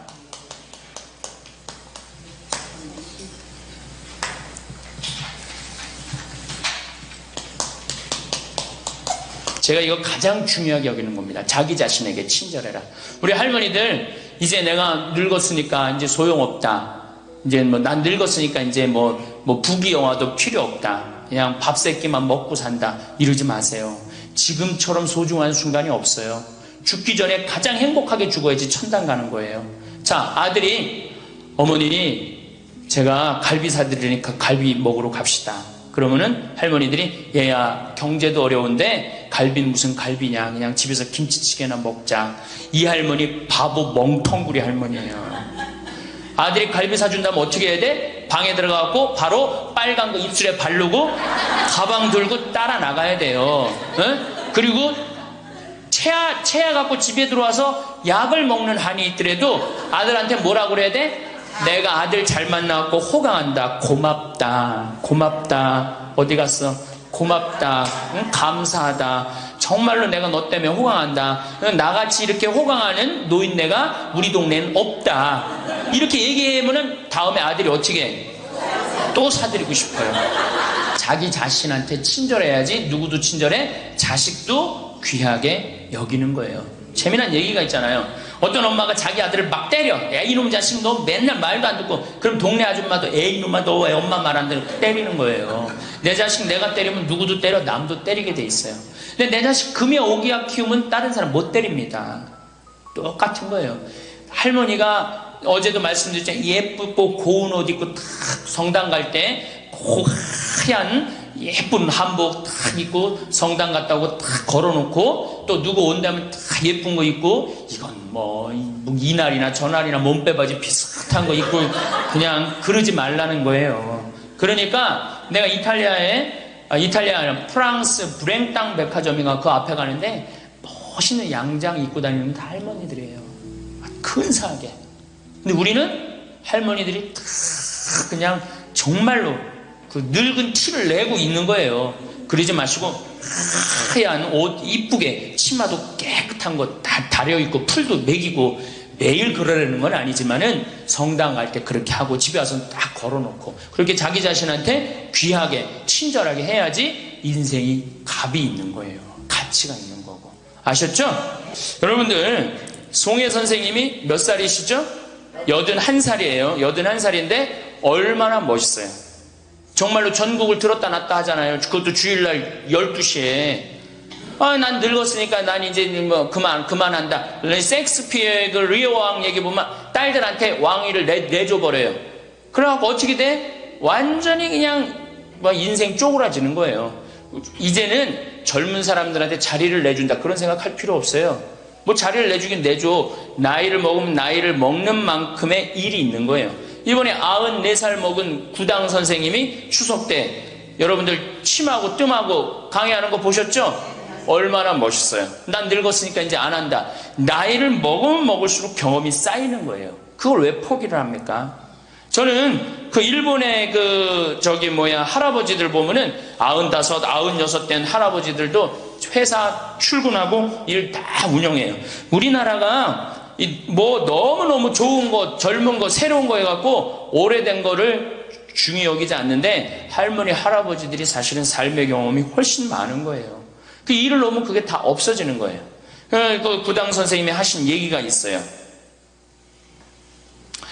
예전에는 혼자 알고 죽었다는 거예요. 혼자. 그래서 그게 한 사람한테만 전해져갖고 비법이라는 거예요. 비법. 근데 의술이라는 게 비법이 어디냐는 거야. 모든 사람이 다 알고 다 나아지는 게 좋은 거지. 너무 멋있는 생각 같아요. 그러니까 이제까지 살아온 경험을 어떻게 나눠주는 게 중요해요. 그래서 학교를 다녀야 돼. 그런 걸 체계화하기 위해서 60부터 63살까지 4년 동안 학교 다녀야지 노인 자격증을 줘야 돼. 그냥 나이 먹는다고 나이 먹는 게 아니에요. 제대로 먹어야지, 제대로.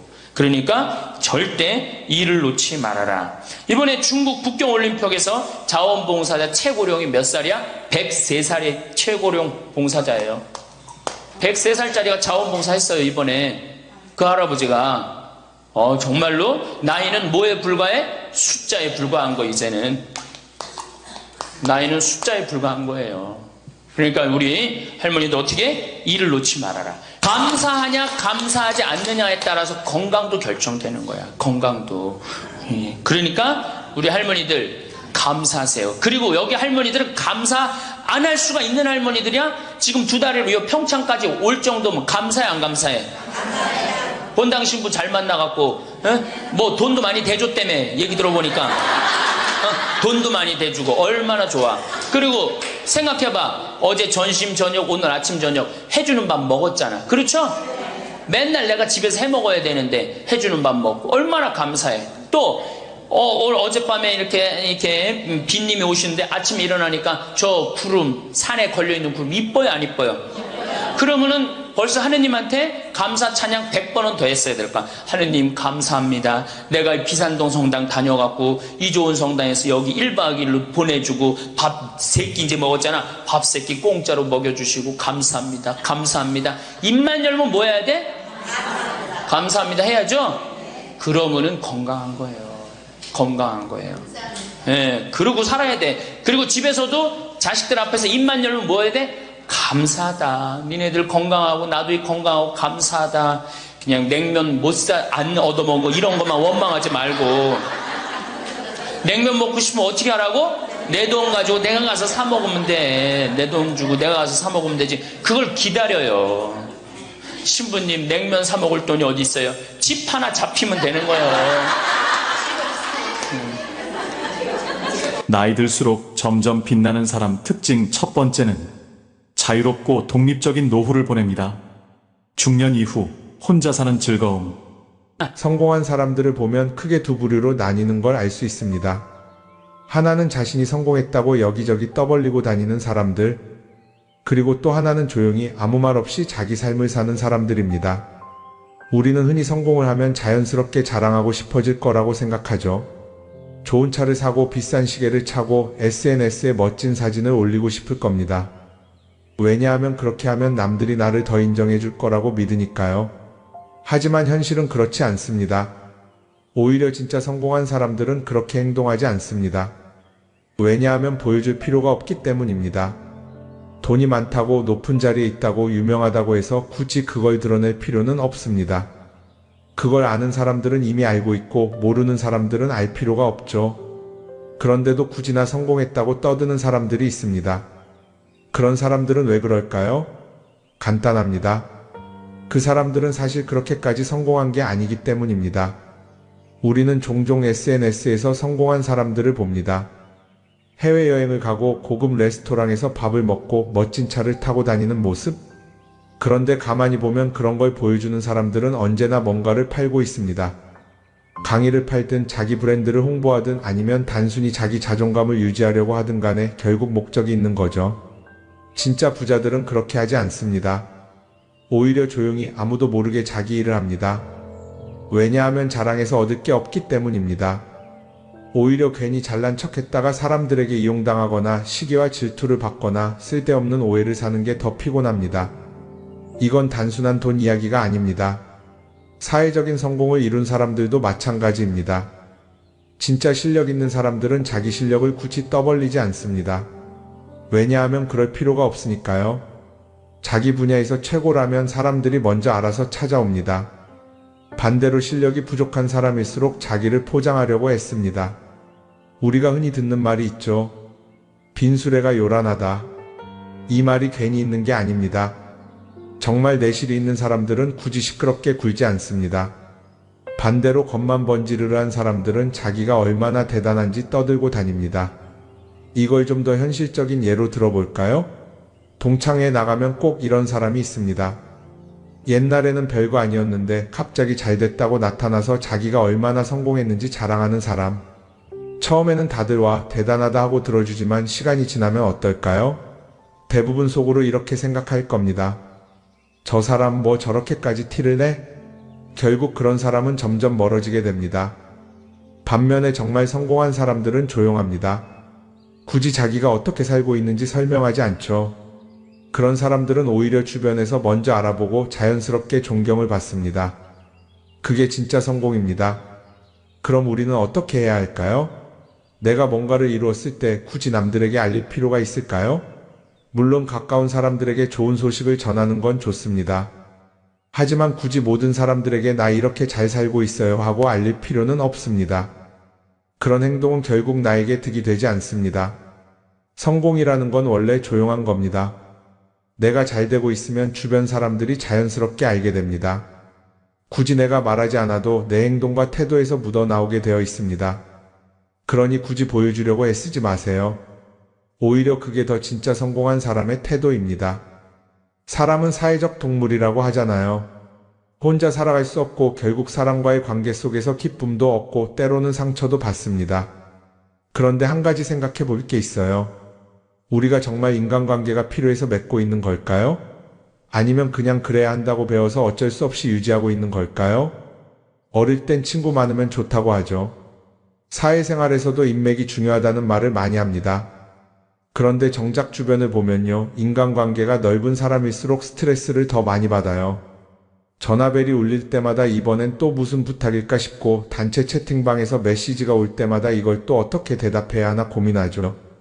관계가 많아질수록 책임과 피로도 함께 늘어나는 겁니다. 어떤 사람들은 인간관계를 줄이면 외롭지 않겠냐고 해요. 그런데 가만히 생각해보면 진짜 외로움을 느끼는 순간이 언제인지 아세요? 오히려 불필요한 인간관계 속에 있을 때입니다. 같이 밥을 먹고 얘기를 나누는데도 뭔가 허전하고 대화가 컥 돌고 속마음을 나누지도 못할 때, 그럴 때 우리가 더 외롭다고 느끼죠. 그렇다고 당장 인간관계를 다 끊어버릴 순 없겠죠. 하지만 적어도 내가 정말 소중하게 여겨야 할 관계와 그냥 관성적으로 유지하는 관계는 구분할 필요가 있습니다. 예를 들어 매번 나한테 부탁만 하고 정작 내가 어려울 땐 연락 한 번 없는 사람. 내가 실수하면 뒷담화를 하면서 내 앞에서는 웃는 사람. 이런 관계를 굳이 계속 이어갈 이유가 있을까요? 가끔은 이런 경험도 있을 거예요. 우연히 어떤 사람과 친해졌는데 만난 지 얼마 되지도 않았는데 너무 많은 걸 털어놓는 사람들 있죠. 자기 속사정부터 가족 문제, 직장 고민까지 쏟아내는 사람들. 이런 경우 두 가지의 가능성이 큽니다. 하나는 그냥 감정적으로 의존할 사람이 필요해서일 수도 있고, 또 하나는 내가 믿을 만한 사람인지 떠보는 걸 수도 있어요. 어떤 경우든 이런 관계는 오래가기 어렵습니다. 사실 친밀함이라는 건 시간이 필요한 법이에요.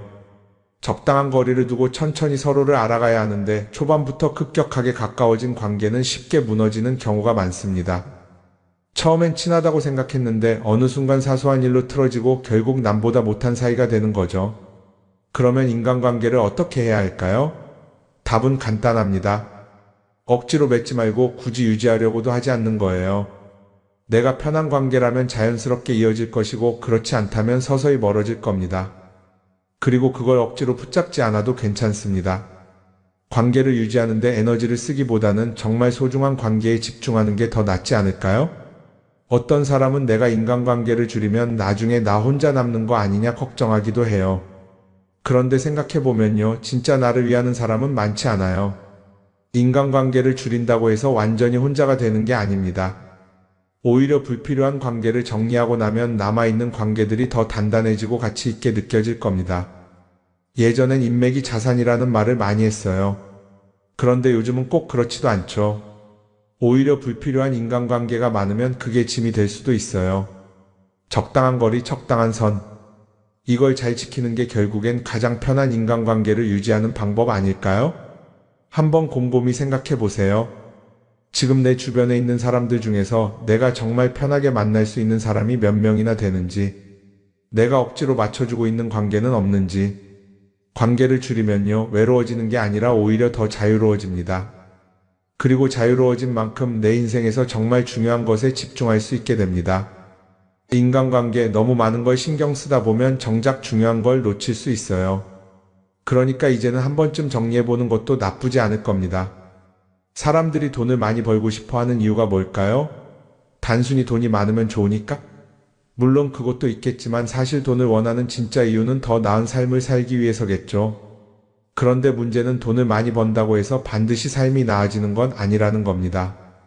오히려 더 많이 벌수록 더 많이 쓰게 되는 경우가 많아요. 가끔 이런 생각해 본 적 없으세요? 예전에는 돈이 지금보다 훨씬 적었는데 이상하게 그때가 더 여유로웠던 것 같다. 왜 그럴까요? 사실 우리가 원하는 건 돈 그 자체가 아니라 돈을 통해 얻을 수 있는 자유인데, 돈을 벌면 벌수록 그 자유를 잃어버리는 경우가 많아요. 더 좋은 차, 더 좋은 집, 더 좋은 옷을 사면서 점점 더 많은 돈이 필요해지고 결국엔 돈을 벌기 위해 또다시 일해야 하는 악순환에 빠지게 되는 거죠. 한번 생각해 봅시다. 우리가 정말 필요해서 뭔가를 사는 경우가 얼마나 될까요? 필요해서라기보다는 남들이 가지고 있으니까, 없어 보이기 싫으니까, 혹은 그냥 기분 전환을 위해서 소비하는 경우가 훨씬 많아요. 그리고 그런 소비를 할 때마다 스스로 이렇게 합리화를 하죠. 이 정도는 나를 위한 투자야. 그런데 가만히 보면 그 소비가 진짜 나를 위한 소비인지 아니면 그냥 사회가 만든 기준에 끌려가고 있는 건지 헷갈릴 때가 많습니다.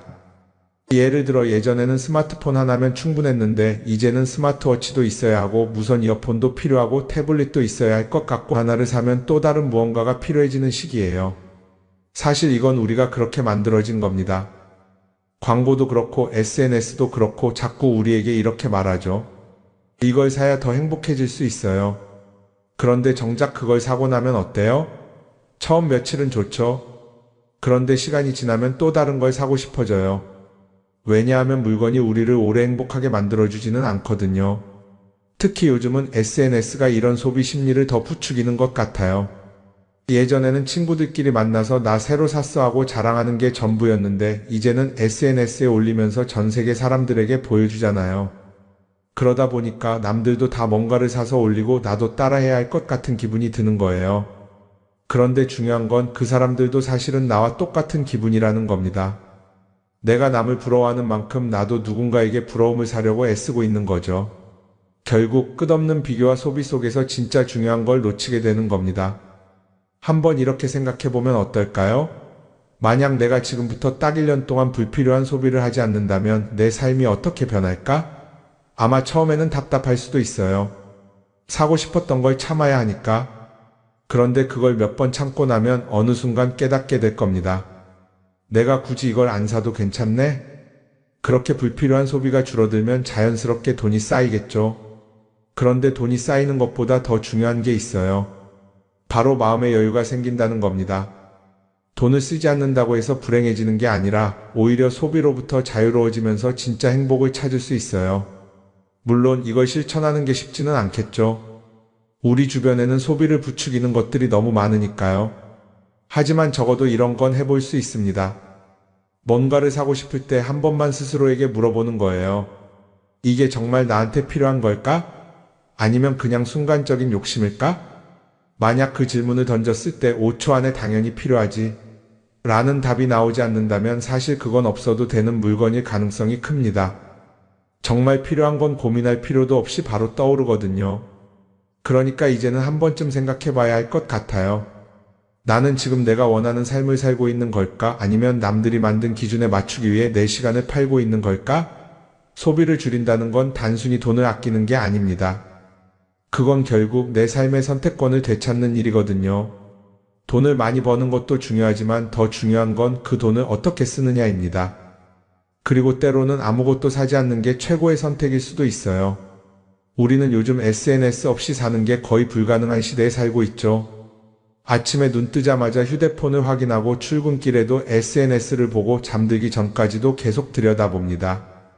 그러면서 남들이 어떻게 사는지 보고 나도 모르게 비교하게 되고 때로는 초조해지기도 하죠. SNS에 올라오는 사진들 한번 보세요. 맛집에서 멋진 음식을 먹고 해외여행을 다니고 좋은 옷을 입고 성공한 삶을 사는 사람들. 그런데 가만히 보면 이 사람들이 정말 행복해서 저런 사진을 올리는 걸까요? 아니면 그냥 행복해 보이고 싶은 걸까요? 실제로 SNS에 가장 많이 올라오는 사진이 뭔지 아세요? 남들이 부러워할 만한 순간들입니다. 집에서 편하게 쉬고 있는 모습이나 출근길에 지친 얼굴, 어제 먹다 남은 배달 음식 사진 같은 건 잘 안 올리죠. 대신 멋진 레스토랑, 명품 가방, 고급 호텔 같은 것들이 올라옵니다. 왜 그럴까요? 결국 SNS는 보여주기 위한 공간이기 때문입니다. 여기서 중요한 게 있어요. 우리가 SNS에서 보는 건 그 사람의 삶 전체가 아니라 편집된 일부 장면이라는 겁니다. SNS는 마치 한 편의 다큐멘터리나 영화처럼 잘 꾸며진 장면들만 보여줍니다. 그런데도 우리는 그걸 보면서 아, 저 사람은 나보다 더 행복하구나 하고 착각하죠. 예를 들어 SNS에서 한 친구가 해외여행을 가서 아름다운 풍경을 찍어 올렸다고 해볼게요. 우리는 그걸 보면서 부럽다, 나도 저렇게 살고 싶다라고 생각하겠죠. 그런데 정작 그 친구는 사진을 찍고 나서도 일 때문에 스트레스를 받고 있을 수도 있고 여행 비용을 감당하느라 카드가 걱정을 하고 있을 수도 있습니다. 그 부분은 우리는 알 수가 없죠. 그런데 문제는 이렇게 남들과 비교하는 습관이 쌓이면 결국 내 삶이 초라하게 느껴진다는 겁니다. 원래는 그냥 조용히 살아도 괜찮았는데 SNS를 보고 나면 나만 뒤처지는 것 같고 뭔가를 더 해야 할 것 같고 괜히 불안해지죠. SNS는 기본적으로 사람들의 비교 심리를 자극합니다. 남들이 가진 걸 나도 갖고 싶게 만들고 남들이 하는 걸 나도 해야 할 것 같은 기분이 들게 만들죠. 그러다 보니 필요하지도 않은 걸 사게 되고 무리해서라도 화려한 곳에 가게 되고 남들에게 보여주기 위해 사는 삶을 살게 됩니다. 그럼 어떻게 해야 할까요? 사실 정답은 간단합니다. SNS에서 보이는 것들을 곧이곧대로 믿지 않는 것입니다. 그리고 더 중요한 건 남과 비교하는 걸 멈추는 것이에요. 어떤 사람이 비싼 차를 타고 다닌다고 해서 그 사람이 꼭 행복한 건 아닙니다.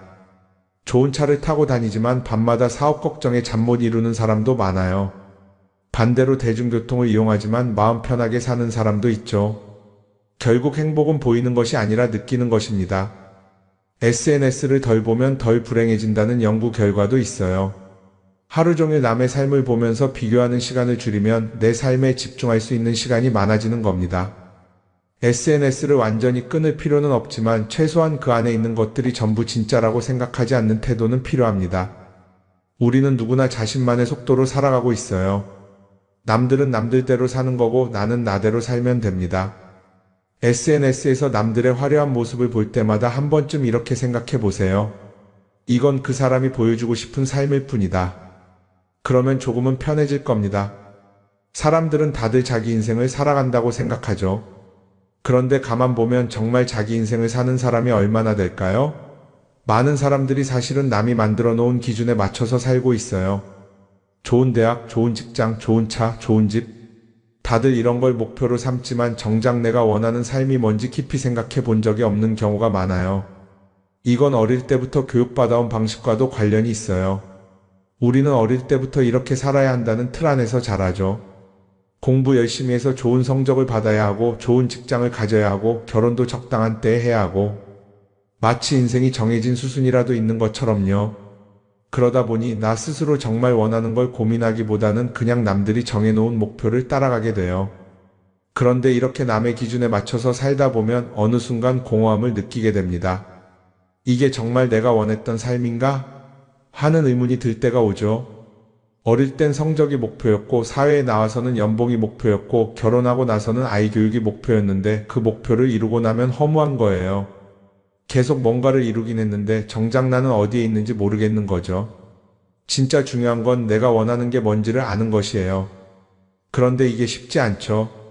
오랫동안 남의 기준대로 살아왔기 때문에 막상 내가 정말 원하는 게 뭐지? 하고 물어보면 선뜻 대답하기 어려운 경우가 많아요. 하지만 이 질문을 하지 않으면 우리는 평생 남이 정한 기준 속에서 살게 됩니다. 그럼 어떻게 해야 할까요?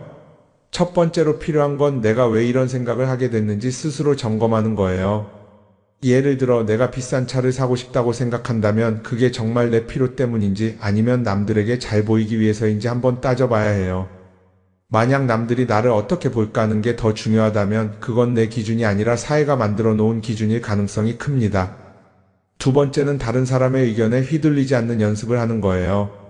우리는 살아가면서 끊임없이 남들의 평가를 받죠. 그 나이에 그런 걸 시작한다고? 지금 그게 가능하겠어? 이런 말들이 우리를 흔들어 놓습니다. 그런데 그런 말에 신경 쓰다 보면 결국 아무것도 하지 못하게 돼요. 중요한 건 남들이 뭐라고 하든 내가 결정하는 거예요. 물론 남의 조언을 들을 수도 있고 참고할 수도 있죠. 하지만 최종 결정은 항상 내 몫이어야 합니다. 내가 결정하고 내가 책임지는 거. 그렇게 해야 내 삶을 온전히 내 것으로 만들 수 있어요. 세 번째는 내가 한 선택에 책임지는 자세를 가지는 거예요. 많은 사람들이 무언가를 선택하고 나서도 후회하죠. 괜히 이걸 했나? 이 선택이 잘못된 건 아닐까? 그런데 한 가지 확실한 건 후회한다고 해서 과거가 바뀌지는 않는다는 거예요. 내가 한 선택이라면 그 선택이 틀렸다고 해도 받아들이고 그 안에서 최선을 다하는 게 더 중요해요. 이렇게 말하면 그럼 실수하면 어떡하죠? 라고 걱정하는 분들도 있을 거예요. 하지만 생각해보면 우리가 실수를 두려워하는 이유도 결국 남의 시선 때문이에요. 내가 실패하면 남들이 날 어떻게 볼까? 이런 걱정이 더 크죠. 그런데 남들은 생각보다 우리한테 관심이 없어요. 우리가 성공하든 실패하든 남들은 자기 삶을 사느라 바빠요. 그러니까 내 인생의 주인은 결국 나 자신이라는 걸 명확히 할 필요가 있어요. 내 선택을 하고 그 선택에 책임지면서 남이 아니라 나에게 맞는 길을 찾는 것. 그게 진짜로 내 삶을 살아가는 방법이 아닐까요?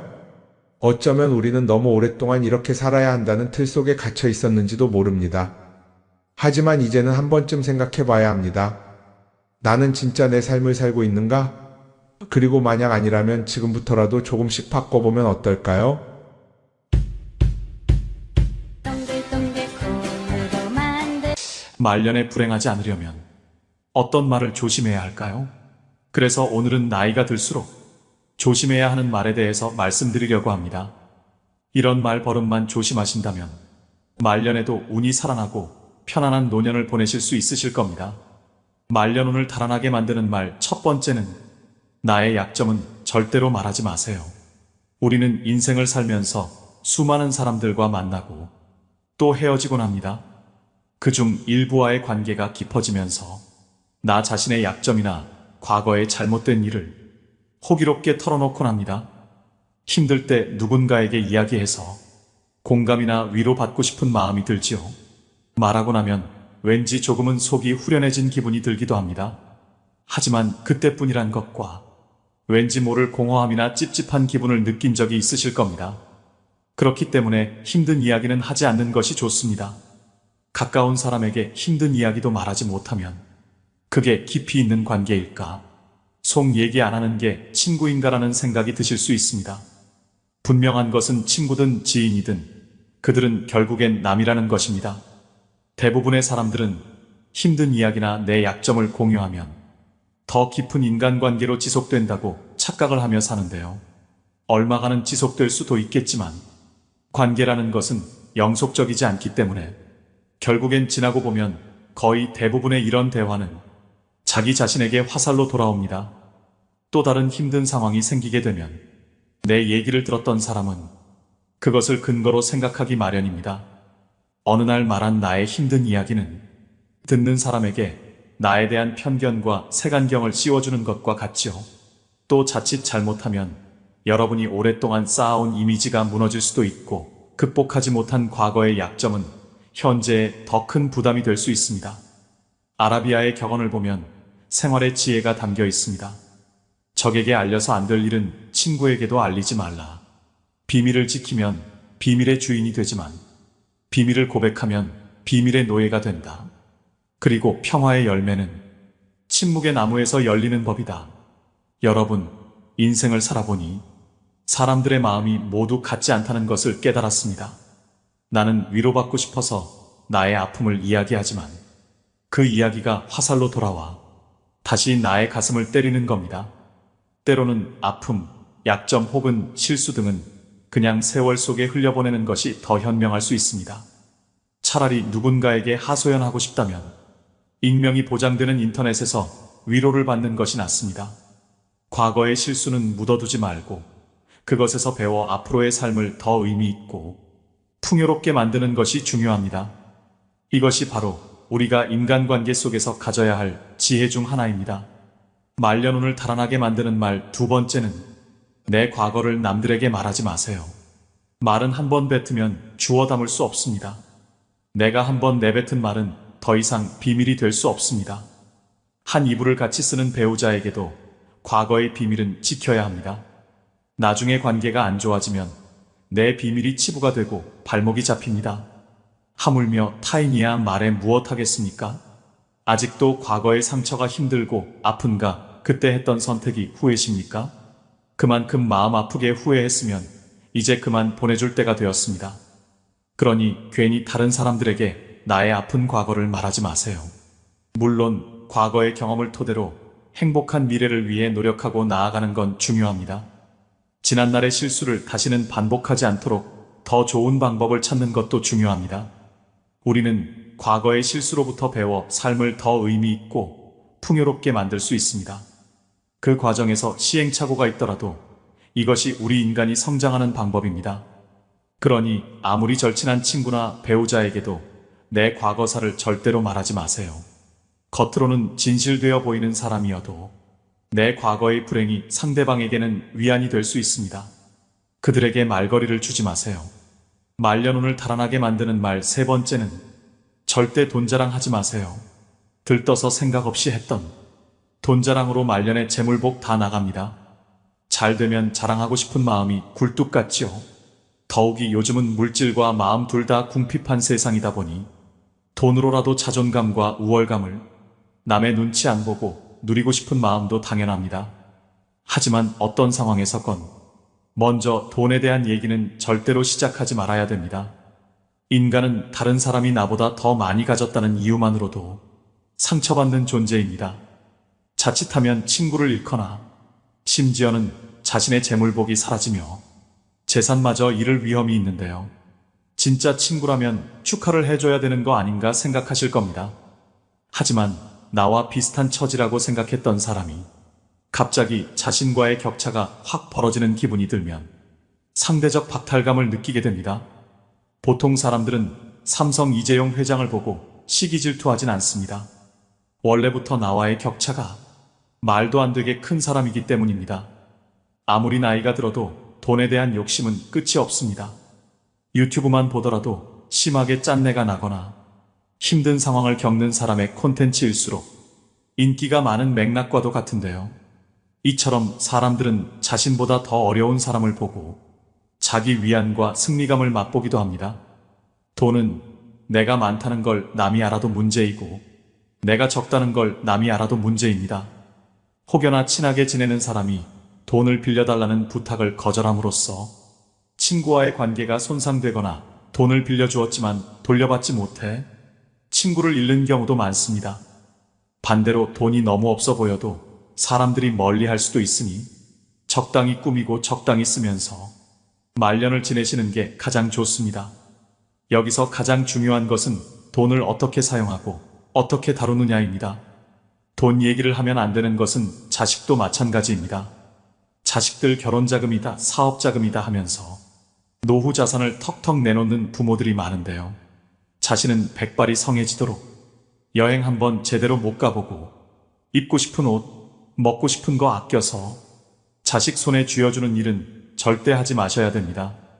노후에는 나 자신만을 위해 사셔야 됩니다. 그것 또한 내 노후를 지키는 길임을 명심하시길 바랍니다. 말년운을 달아나게 만드는 말 네 번째는 거짓말을 하지 마세요. 여러분, 나이가 들어도 사소한 거짓말을 하면서 임기응변으로 세상을 살아가는 사람들을 주위에서 종종 보았을 것입니다. 혹시 그런 사람을 보신다면 어떤 생각이 드시나요? 인생은 저렇게 살아야지 하는 생각이 드시나요? 아니면 왜 나이 먹고 저렇게 살고 있을까 하는 생각이 드시나요? 거짓말이 정말 큰 사기만 해당되는 것이 아닙니다. 아주 사소한 이야기라도 이것이 버릇이 된다면 정말 신뢰가 없는 사람이 될 것입니다. 어쩌다 상대와의 대화에서 말문이 막혀 거짓말을 하게 되는 경우도 있습니다. 또 어떤 상황을 회피하기 위해 거짓말을 하는 경우도 있죠. 하지만 지나고 보면 숨기고자 했던 모든 것이 다 탄로가 나고 사소한 거짓말에서 시작한 행동을 감추기 위해 걷잡을 수 없이 더 큰 거짓말을 하게 되는 경우도 허다합니다. 바로 눈앞에 현재의 상황을 피할 수 있을지 모르지만 거짓말은 더 큰 문제를 가져올 수 있습니다. 자신이 잘못한 상황이라면 정직하게 실수를 인정하고 사과하는 것이 중요합니다. 부처님 말씀에 내가 남에게 받고 싶은 대로 남을 대접하라고 했습니다. 내가 다른 사람에게 신뢰받고자 한다면 나 스스로 먼저 신임을 줄 수 있는 사람이 되어야 합니다. 그래야 말년에도 귀인을 만나 뜻밖의 기회가 생길지도 모를 일입니다. 말년운을 달아나게 만드는 말 다섯 번째는 나의 목표를 말하지 마세요. 여러분은 자신의 목표를 다른 사람에게 말하고 계신가요? 아무리 말년이라도 나의 긍정적인 목표를 굳이 남에게 말할 필요는 없습니다. 같은 목표를 가진 사람이 아닌 이상 부정적인 반응을 듣기 쉬운데요. 사람들은 훈수 두는 것을 좋아합니다. 나이 들어서 무슨 목표냐? 그냥 살던 대로 살지라고 속으로 생각할 수 있습니다. 이처럼 목표를 말하는 것은 훈수 두는 사람들에게 좋은 먹잇감이 되는 것입니다. 또한 여러분이 목표를 이루어도 대부분의 사람들은 질투심을 느낍니다. 사촌이 땅을 사면 배가 아프다는 말이 있듯이 부러워하면서도 시기와 질투를 하게 되는데요. 그래서 그렇게 친하지 않은 사람들에게 목표를 말하는 것은 대체로 좋지 않은 결과를 가져옵니다. 나의 목표를 듣고 진정으로 응원하고 같이 나아갈 수 있는 사람들에게만 여러분의 목표를 나누는 것이 현명합니다. 여러분의 꿈과 목표는 소중하므로 그것을 함부로 다른 사람들에게 말하지 않고 자신의 길을 묵묵히 걸어가는 것이 중요합니다. 노년에 조용히 혼자 그동안 해보지 못한 나만의 버킷리스트를 하나씩 성취하면서 행복을 느끼는 것이 인생 말년의 낙인 것입니다. 성공하고 나서 말해도 늦지 않습니다. 한없이 흔들리는 세상에서 흔들리지 않기 위한 유일한 방법은 눈을 감고 귀를 막고 오감을 고요히 하는 것입니다. 그래야 말년이 편안해집니다. 말년운을 달아나게 만드는 말 6번째는 다른 사람의 단점을 말하지 마세요.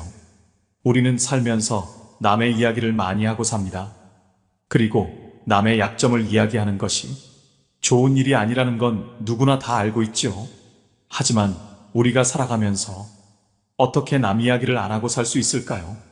세상 돌아가는 이런저런 이야기를 어떻게 안 하고 살 수 있을까요? 하지만 그럼에도 우리가 남의 이야기를 쉽게 하는 것을 조심해야 합니다. 남을 헐뜯는 사람은 세 사람을 죽인다고 했습니다. 자신을 죽이고 듣는 사람을 죽이고 비난의 당사자를 죽이는 것입니다.